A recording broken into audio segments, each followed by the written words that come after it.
प्रिय शिक्षार्थियों, आप सब जानते हैं कि भारत की स्कूली शिक्षा का वर्तमान इसके उस इतिहास का गवाह है जिसमें विभिन्न पड़ावों को पार करते हुए उसने आज का रूप अख्तियार किया है या प्राप्त किया है।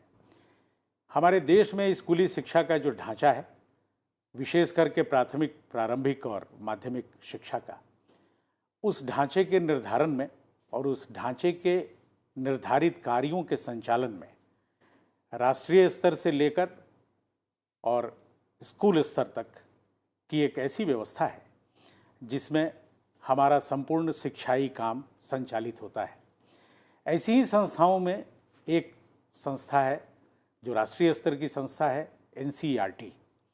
आज हम आपके साथ इसी विषय पर चर्चा के लिए आमंत्रित कर रहे हैं डॉक्टर गौरव सिंह जी को, जो शिक्षा विद्यापीठ इग्नू में सहायक आचार्य हैं और वर्षों से इस विधा में पारंगत भी हैं और आपके साथ और कई बिंदुओं पर पहले भी इन्होंने बातचीत की है।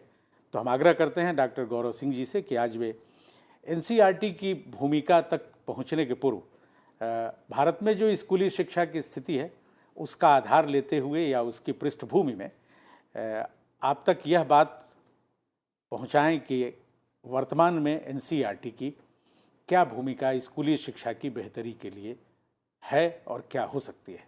गौरव सिंह जी। बहुत बहुत धन्यवाद ज्ञानदेव जी ये प्रश्न पूछने के लिए। जैसा कि ज्ञानदेव जी ने कहा कि भारत में प्राथमिक शिक्षा का सांगठनिक ढांचा बहुत मजबूत है और बहुत विस्तृत है। इसके बहुत सारे आयाम हैं और बहुत सारे पक्ष हैं। साथ ही इसमें राष्ट्रीय स्तर से लेके राज्य और जिला स्तर तक बहुत सारी संस्थाओं की अपनी अपनी भूमिका है। NCERT उसमें से एक संस्था है। NCERT की भूमिका पर बात करने से पूर्व हम बात करेंगे भारत में शिक्षा की प्रणाली पर। जैसा कि आप जानते हैं कि भारत में शिक्षा व्यवस्था बहुत सारे स्तरों में बटी हुई है। फॉर्मल एजुकेशन जो है, औपचारिक शिक्षा है, वह मुख्यतः प्राथमिक स्तर से प्रारंभ होती है जो कक्षा 1 से 5 तक आता है। उसके बाद उच्च प्राथमिक स्तर है जो कक्षा 6 से 8 तक आता है। अब शिक्षा का अधिकार अधिनियम आने के बाद ये दोनों स्तर मिलकर प्रारंभिक शिक्षा या एलिमेंट्री एजुकेशन का अंग कहलाते हैं। इसके बाद माध्यमिक शिक्षा है जो 2 वर्ष की शिक्षा है, जो 9 और 10 कक्षा होती है। और उसके बाद उच्चतर माध्यमिक या उच्च माध्यमिक या वरिष्ठ माध्यमिक कई जगह कहा जाता है उसको, वो कक्षा 11 और 12 है। लेकिन हम अपनी चर्चा प्रारंभिक शिक्षा तक सीमित रखेंगे, अर्थात कक्षा 1 से कक्षा 8 तक की जो स्थिति है उसमें क्या बातचीत हो रही है, उस पर क्या स्थिति है। अगर हम देखें भारत में प्राथमिक स्तर पर और प्रारंभिक स्तर पर जो विद्यालय हैं वो मुख्यतः 2 प्रकार के होते हैं जी। एक तो वे विद्यालय जो सार्वजनिक क्षेत्र के विद्यालय कहलाते हैं और दूसरे वे विद्यालय जो निजी क्षेत्र के विद्यालय कहलाते हैं।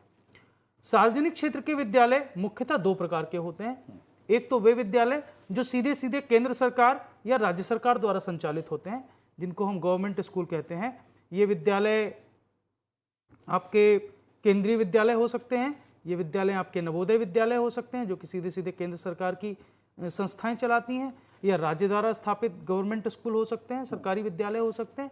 साथ ही स्थानीय निकाय, कई जगह जिला परिषदें, कई जगह नगर पालिकाएं, वे भी इस तरह के विद्यालय संचालित करती हैं। ये सारे विद्यालय सार्वजनिक क्षेत्र के विद्यालय कहलाते हैं।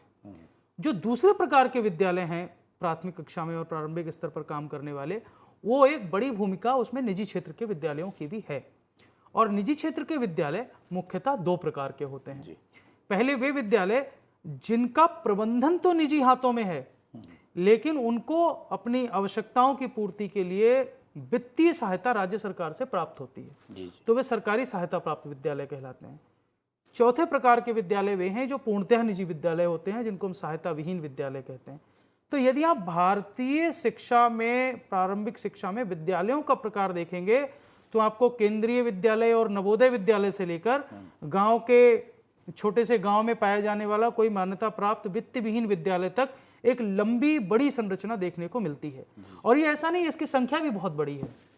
अभी 2016 में जो आंकड़े आए हैं वो आंकड़े कहते हैं कि इस देश में लगभग 8,47,118 प्राथमिक विद्यालय हैं और लगभग 4,25,094 उच्च प्राथमिक विद्यालय हैं, यानी दोगुने हैं, लगभग दुगने हैं। और यदि हम इन दोनों को जोड़ दें तो भारत की प्रारंभिक शिक्षा में लगभग 13.25 लाख विद्यालय आज की डेट में हैं, आज की तिथि में हैं।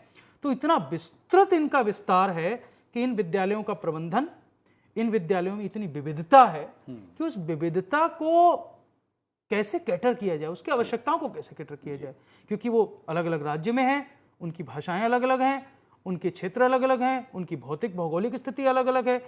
तो इन सबके बीच तारतम्यता स्थापित करनी बहुत जरूरी है। एक और पक्ष मैं चाहता हूं कि हम जिस पर ध्यान दें वो ये है, भारत में विद्यालय जो निजी क्षेत्र और सरकारी क्षेत्र के हैं, इनके वितरण में बड़ी असमानता है। अच्छा, यदि आप देखें कुल विद्यालयों में आज की तिथि में लगभग 78% विद्यालय सरकारी या सरकारी सहायता प्राप्त विद्यालय हैं। बिल्कुल, क्योंकि चाहे वो डीपीपी कार्यक्रम रहा हो, चाहे वो सर्व शिक्षा अभियान रहा हो, या फिर उसके बाद सर्व शिक्षा अभियान जब शिक्षा के अधिकार अधिनियम आने के बाद इसके साथ काम करने लगा, इसमें मर्ज हो गया, तो इसने विद्यालयों की संख्या बहुत तेजी से बढ़ी। हमने 1 किलोमीटर के दायरे में, 1.5 किलोमीटर के दायरे में विद्यालयों की उपस्थिति सुनिश्चित कराई। वही प्राइवेट क्षेत्र में विद्यालय लगभग 22% हैं। लेकिन यदि आप इसके उलट नामांकन की स्थिति देखें तो आप पाएंगे कि 78% विद्यालय तो सरकारी हैं, बट कुल नामांकन का केवल 65% वहां नामांकित है। निजी क्षेत्र के विद्यालय 22% हैं, लेकिन वहां नामांकन कुल नामांकन का 35% है। इसका मतलब है कि कहीं ना कहीं सरकारी विद्यालयों से जुड़े कुछ मुद्दे हैं जिन पर बहुत ध्यान दिए जाने की जरूरत है कि विद्यालयों की संख्या पर्याप्त होने के बावजूद नामांकन में उनका योगदान उतना नहीं है, और लोग निजी विद्यालयों में नामांकन कराना प्रेफर करते हैं, उसको प्राथमिकता देते हैं। एक और चीज है, जब हम एनसीईआरटी की बात करते हैं तो एनसीईआरटी को लेकर बहुत सारी गलतफहमियां भी हैं कि एनसीईआरटी केवल किताबें छापने का काम करती है, एनसीईआरटी केवल करिकुलम फ्रेमवर्क बनाने का काम करती है, पाठ्यचर्या रूपरेखा देती है। एनसीईआरटी जो पाठ्यचर्या रूपरेखा बनाती है वो पूरे देश के लिए एक प्रस्तावित रूपरेखा होती है। राज्य सरकारों को ये छूट होती है कि वो उस रूपरेखा के अनुसार अपने राज्य की आवश्यकताओं के अनुरूप अपने अपनी पाठ्यचर्या रूपरेखाएं बनाएं, और प्रत्येक बोर्ड अपने हिसाब से उस पर पाठ्यक्रम बनाता है। भारत में बहुत सारे बोर्ड हैं, कई बार हम अखबारों में पढ़ते हैं कि कौन से बोर्ड फर्जी हैं और कौन से बोर्ड असली हैं, इस पर काफी बहस भी हुई है। यदि हम कुल मिलाकर देखें, भारत में जो पाठ्यचर्या की नियामक संस्थाएं हैं, जिनको हम बोर्ड परिषदें कहते हैं, वो मुख्यतः 4 प्रकार की हैं। या तो केंद्र सरकार की हैं, जैसे कि केंद्रीय माध्यमिक शिक्षा परिषद सीबीएसई, या फिर council of Indian school certificate and examination. तीसरा राष्ट्रीय मुक्त विद्यालय संगठन, ये भी एक बड़ी संस्था है और इन्हीं बोर्ड की तरह काम करती है। लगभग देश के प्रत्येक राज्य में अपने राज्य की परिषदें हैं जो राज्य के पाठ्यक्रम को नियमित का कार्य करती है और विद्यालयों को मान्यता देने का काम एससीईआरटी जिन्हें एससीईआरटी से जुड़ी है, और एससीईआरटी के अलावा जिनको हम स्कूल बोर्ड्स कहते हैं। अच्छा, जो एग्जामिनेशन बोर्ड्स हैं, जी, एग्जामिनेशन विभिन्न राज्यों के, जैसे उत्तर प्रदेश में माध्यमिक शिक्षा परिषद है, जैसे बिहार में अपनी बिहार विद्यालय परीक्षा समिति है, वैसे प्रत्येक राज्य में इस प्रकार की है व्यवस्था। साथ ही भारत में 2 अंतर्राष्ट्रीय परिषदों को भी मान्यता प्राप्त है, जिसमें से एक है इंटरनेशनल बैक्यूलेट ऑर्गेनाइजेशन, आईबीओ जिसको बोलते हैं, और दूसरा है कैम्ब्रिज इंटरनेशनल एग्जामिनेशंस। इनको भी माध्यमिक स्तर पर मान्यता प्राप्त है। लेकिन ये सारी संस्थाएं मुख्यतः परीक्षा लेने का काम करती हैं, साथ ही अपना पाठ्यक्रम भी बनाती हैं। लेकिन ये चाहे वो सीबीएसई हो, चाहे वो आईसीएसई हो, चाहे वो एनआईओएस हो, इस तरह की संस्थाओं के पाठ्यक्रम का आधार सदैव एनसीईआरटी द्वारा प्रस्तावित पाठ्यचर्या रूपरेखा ही होती है, रही है। जी। तो मुझे लगता है कि एनसीईआरटी की एक बड़ी भूमिका है और इस पर हमें बात आगे करनी चाहिए। बिल्कुल जी। तो ये जो पाठ्यचर्या निर्माण का या पाठ्यचर्या विकास का कार्य है, जिसे एनसीईआरटी ही राष्ट्रीय स्तर पर करता है, तो कुछ न कुछ तो निर्धारक तत्व होंगे जिनके आधार पर वह पाठ्यचर्या की रूपरेखा का निर्धारण करती होगी। तो आमतौर पर एनसीईआरटी पाठ्यचर्या निर्माण के साथ साथ, क्योंकि पाठ्यचर्या निर्माण अचानक या एकाकी तो हो नहीं सकता, तो और भी कई ऐसे कार्य होंगे जिससे एनसीईआरटी को यह दृष्टि और सामग्री दोनों मिलती होगी, जिससे वो अपनी पाठ्यचर्या की रूपरेखा तैयार कर सके। तो एक जिसको विहंगम दृष्टि या कहते हैं एनसीईआरटी का, वो क्या हो सकता है? पाठ्यचर्या के अतिरिक्त आपने कहा कि केवल पाठ्यचर्या ही बनाना एनसीईआरटी का कार्य नहीं है, हाँ, बल्कि वह अन्य महत्वपूर्ण कार्य भी करती है। देखिए, राष्ट्रीय शैक्षिक अनुसंधान और प्रशिक्षण परिषद, जिसको हम एनसीईआरटी बार बार बोलते हैं संक्षेप में, इसकी स्थापना भारत सरकार द्वारा 1961 में की गई और ये एक स्वायत्त संस्था है जिसका मुख्य कार्य है केंद्र और राज्य सरकार को शिक्षा नीतियों के क्रियान्वयन हेतु सलाह देना। लेकिन इसके साथ साथ ये संस्था विद्यालय शिक्षा और शिक्षक प्रशिक्षण दोनों क्षेत्रों में गुणात्मक सुधार लाने के लिए कार्य करती है। एनसीईआरटी की जो प्रशासनिक व्यवस्था है वो बड़ी विशद है। एनसीईआरटी एक स्वायत्त संस्था है, इसके बावजूद उसका संचालन उसकी 5 स्वायत्त समितियां करती हैं। एक उसकी प्रशासकीय परिषद है जिसको हम गवर्निंग काउंसिल कहते हैं, एक उसमें कार्यकारी समिति है जिसको हम एग्जीक्यूटिव काउंसिल कहते हैं, जिसका पदेन अध्यक्ष भारत का मानव संसाधन विकास मंत्री होते हैं। उसके बाद वहाँ पर एक वित्त समिति होती है, एक इस्टेब्लिशमेंट कमेटी स्थापन समिति होती है और एक कार्यक्रम सलाहकार समिति होती है जिसको हम प्रोग्राम एडवाइजरी कमेटी बोलते हैं। मुख्यतः ये 5 समितियां एनसीईआरटी की फंक्शनिंग में, उसके काम करने में उसकी मदद करती हैं। इसके साथ साथ एनसीईआरटी के बाकी सारे काम भी चलते रहें, उसको प्रशासनिक बहुत सारे कार्य करने होते हैं। इसके लिए एनसीईआरटी में और भी बहुत सारी समितियां बनी हुई हैं। जैसे उनकी जो शैक्षिक समिति है वो उनको एजुकेशनल सलाह देती है। उनकी विभागीय, उनके जितने भी विभाग हैं एनसीईआरटी में, अभी हम बात करेंगे, बहुत सारे विभाग हैं, हर विभाग की अपनी विभागीय सलाहकार समिति है जो उस विभाग को सलाह देती है। एनसीईआरटी केवल एक संस्थान नहीं है, एनसीईआरटी से जुड़े हुए बहुत सारे संस्थान एनसीईआरटी के अंदर आते हैं जो उसके घटक संस्थान हैं, उनकी अपनी सलाहकार समितियां हैं। उसके अलावा जैसा कि हम जानते हैं हर एक इस तरह की संस्था में भवन निर्माण की समिति होती है, कार्य समिति होती है, शैक्षिक कार्यों के लिए समिति होती है। एक और बड़ी महत्वपूर्ण समिति है जो एनसीईआरटी में काम करती है जिसका नाम है पाठ्यपुस्तक निर्धारण हेतु राष्ट्रीय निगरानी समिति। जी, समय समय पर हम देखते रहे हैं कि पाठ्यपुस्तकों को लेकर कई बार वाद विवाद हो जाते हैं। तो एनसीईआरटी में एक ऐसी व्यवस्था है, एक ऐसी समिति बनी हुई है। एनसीईआरटी जो भी पाठ्यपुस्तकों का प्रकाशन करती है उसमें जो विषय वस्तु जा रही है, उस विषय वस्तु का प्रस्तुतिकरण कैसे हो रहा है, वो विषय वस्तु संवैधानिक मूल्यों, राष्ट्रीय मूल्यों के अनुरूप है कि नहीं है, वो अद्यतन है कि नहीं है, इन सारी चीज़ों को देखने के लिए एक वहाँ पर पाठ्यवस्तु निर्माण हेतु राष्ट्रीय निगरानी समिति भी बनी हुई है। वो समिति भी बहुत बेहतर ढंग से एनसीईआरटी को अपना काम करने में मदद करती है। जी, ये जो विभिन्न तरह की समितियां हैं जी जो एनसीईआरटी के मतलब नियमित संचालन में मदद करती हैं, उसकी एक कोई प्रकाशन इकाई भी है जी जहाँ से जहाँ से और कई तरह के कार्य होते हैं। और हमारे जो प्रशिक्षु हैं डीएलएड के, इनके यहाँ से प्रकाशित होने वाली कुछ पत्रिकाएं हैं जो इनके लिए बहुत लाभदायक हैं। प्राइमरी शिक्षक है, प्राथमिक शिक्षा के नाम से जो छपती है उसको देखा और पढ़ा जा सकता है। एनसीईआरटी की और भी कोई महत्वपूर्ण भूमिका है क्या जिसको हमें जानने की आवश्यकता है? बहुत सारी भूमिकाएं हैं और एनसीईआरटी की भूमिकाओं को समझने के लिए मुझे लगता है कि एक बार हमें ये देख लेना चाहिए कि एनसीईआरटी में कौन कौन से विभाग हैं जो क्या क्या कार्य करते हैं, तो हमें एनसीईआरटी के कामों को समझने में थोड़ा मदद मिलेगी।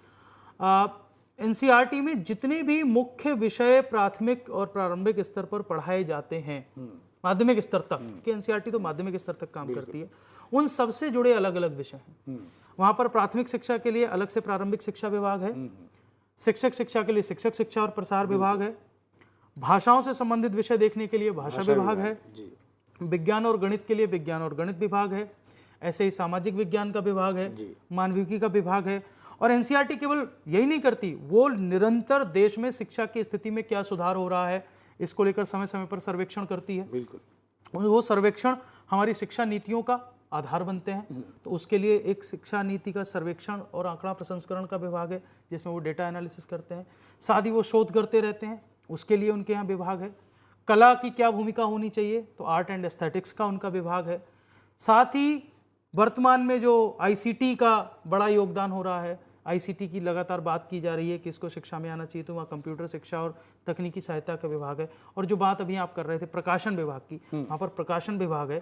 इसके साथ साथ वहाँ एक और महत्वपूर्ण विभाग है जो महिलाओं की शिक्षा में भागीदारी सुनिश्चित हो, बालिकाओं का प्रतिशत बढ़े, जेंडर सेंसिटाइजेशन हो, पाठ्यपुस्तकों में कोई लिंग भेद नहीं रहे, अध्यापकों के प्रशिक्षण में कहीं लिंग भेद नहीं रहे, शैक्षिक नीतियों के क्रियान्वयन में कहीं लिंग भेद नहीं रहे, इस पर अध्ययन का काम करती है। तो महिला अध्ययन विभाग भी वहाँ है। तो यदि हम इन विभागों के कार्यों को देखें तो हमें एक अंदाजा लग जाता है कि एनसीईआरटी जैसी संस्था किन किन क्षेत्रों में काम करती होगी। जी बिल्कुल।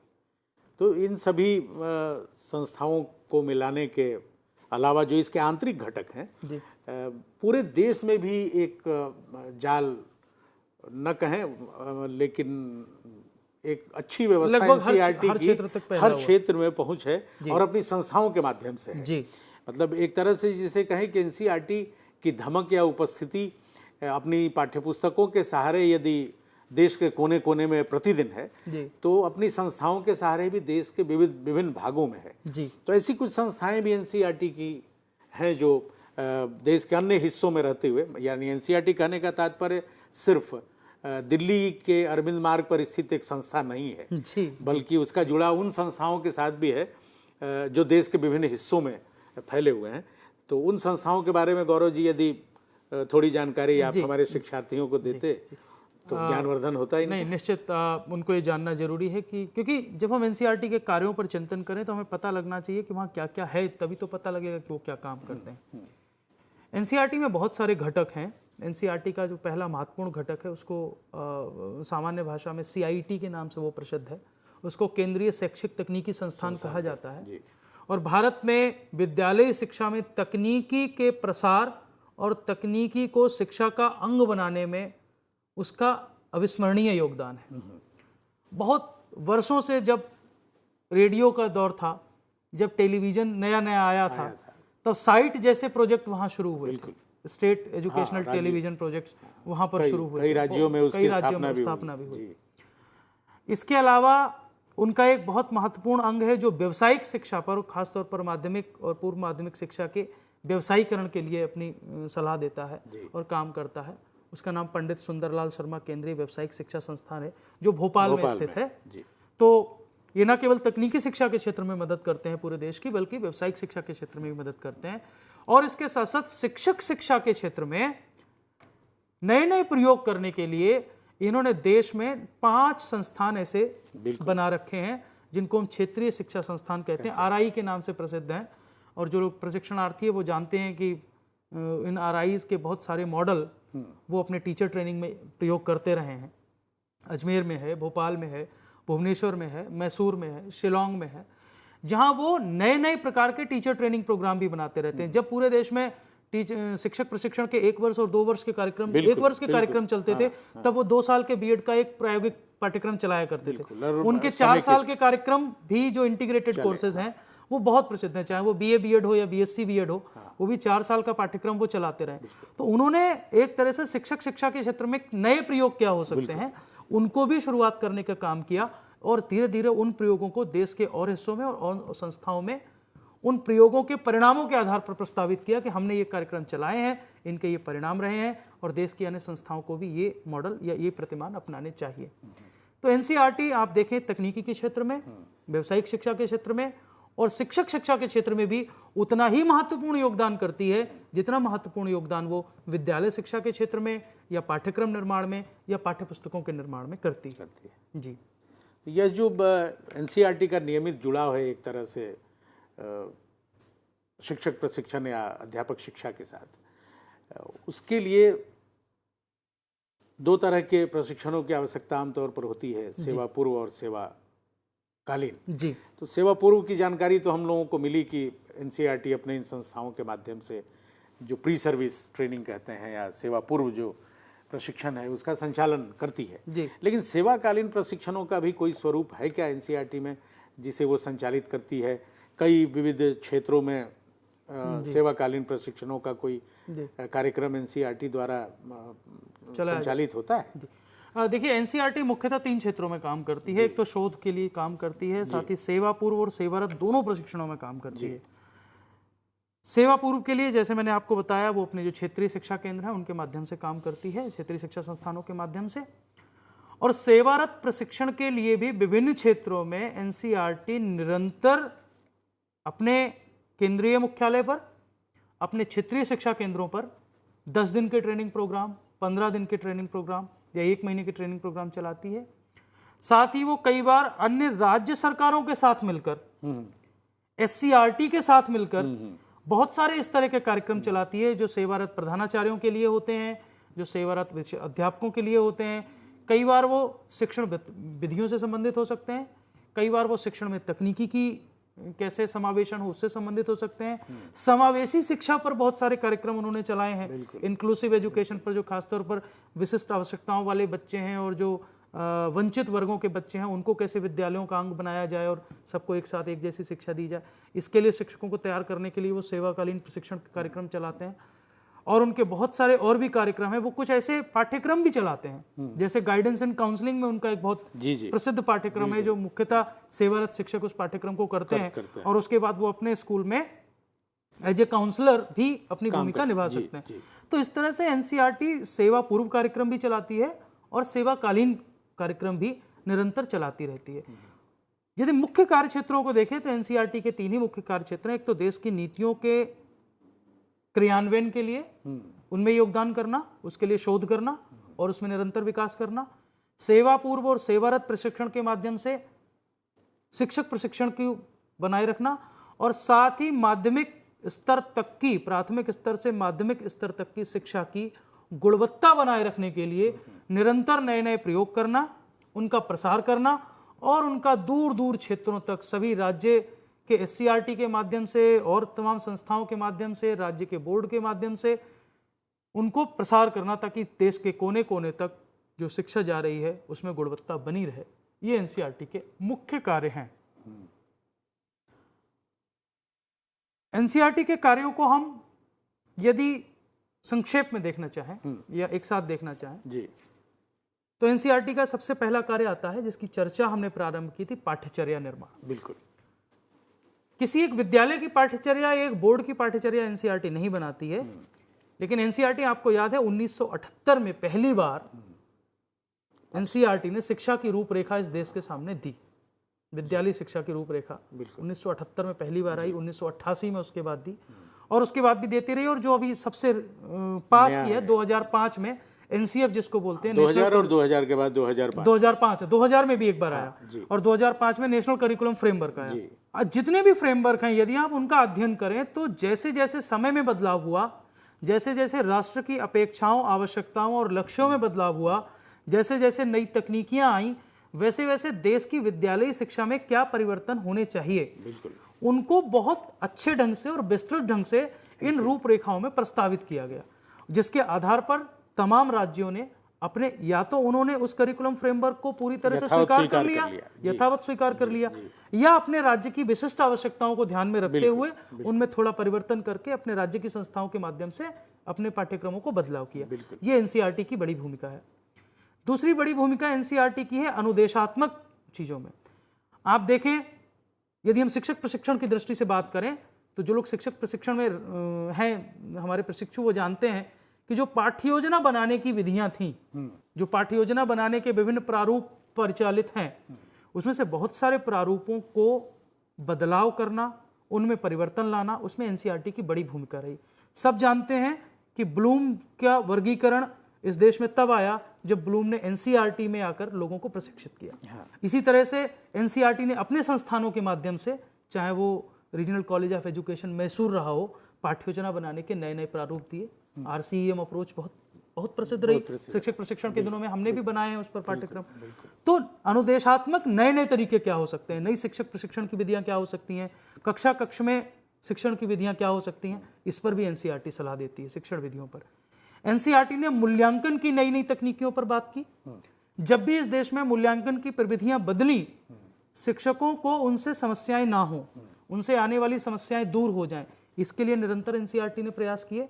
आप देखिए, जब कंटिन्यूअस कॉम्प्रिहेंसिव इवैल्यूएशन, सतत और व्यापक मूल्यांकन की प्रणाली भारत में लागू हुई सीसीई के नाम से, तब बहुत सारे शिक्षकों के साथ ये समस्या थी कि ये सीसीई को हम कैसे लागू करेंगे।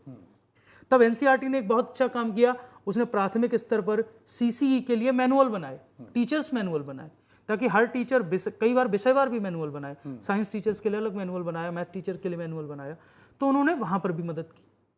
एनसीईआरटी ने बहुत सारी किट्स डेवलप की, रिसोर्सेज की, कि एक विद्यालय में साइंस का कॉर्नर कैसे बन सकता है, मैथमेटिक्स की किट कैसे बन सकती है, अर्थात उनको संसाधन, अधिगम संसाधन अध्यापकों को कैसे मिले, इस पर भी एनसीईआरटी ने काम किया।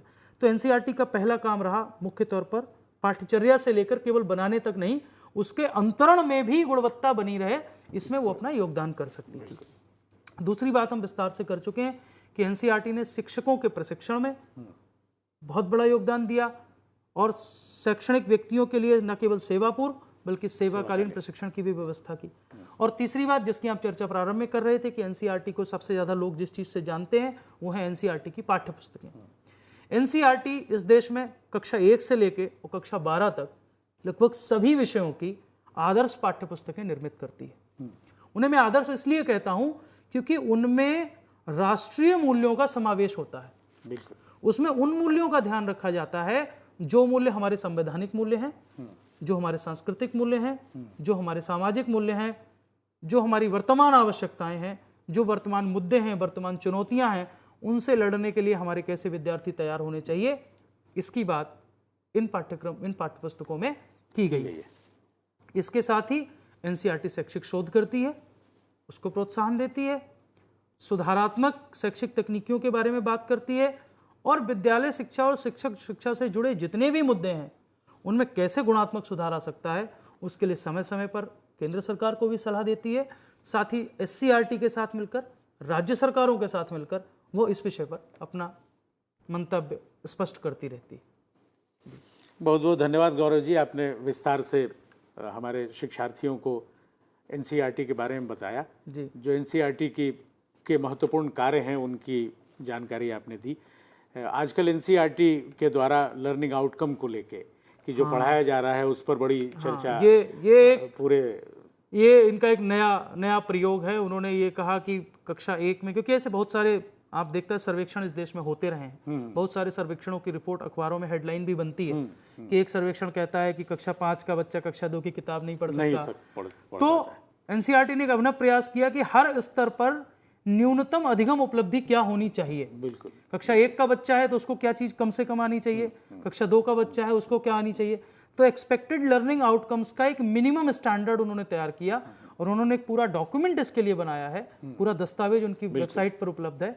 मुझे लगता है कि प्रत्येक शिक्षक को और प्रशिक्षार्थी को वो दस्तावेज देखना चाहिए ताकि उसको भी पता लगे कि उसको किस स्तर पर कौन सी कक्षा के विद्यार्थियों को कम से कम किस स्तर तक की शिक्षा प्रदान करनी है ताकि वो उन अधिगम उद्देश्यों को और उन अधिगम लक्ष्यों को प्राप्त कर सके। तो गौरव जी के इस सुझाव को हमारे सभी शिक्षार्थी ध्यान में रखेंगे और हम विश्वास रखते हैं कि आप इस दस्तावेज का अवलोकन करेंगे और उसके अनुरूप अपनी कक्षा की व्यवस्था सुनिश्चित करेंगे। आपका बहुत बहुत आभार इस बातचीत के लिए। धन्यवाद। धन्यवाद। धन्यवाद।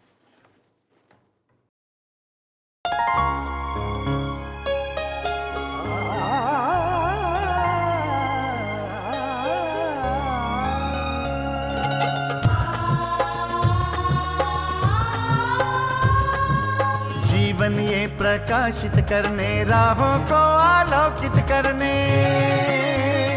हम अपना दीपक स्वयं बने, हम अपना रास्ता स्वयं चुने।